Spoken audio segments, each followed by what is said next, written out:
अस्सलाम वालेकुम। ये भाई एक केज लेने आए थे जो कि 3 फुट का फोल्डिंग केज इन्होंने पसंद किया है। इन्होंने कहा कि भाई तैयार करके देना है तो हमने लेना है वरना नहीं लेना।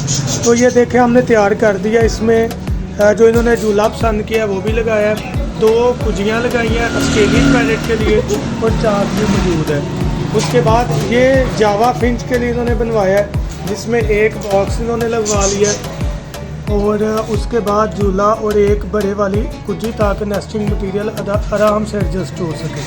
कैल्शियम चाक है, दाने के लिए बर्तन है। तो ये मुकम्मल सेटअप जो है ना वो उन्हें बना दिया। परिंदे इसमें छोड़ेंगे, कुछ परिंदे जो इनके पास मौजूद है वो हम इंशाल्लाह इनको उसकी भी वीडियो बनाकर इसमें आपको शो करवाते हैं।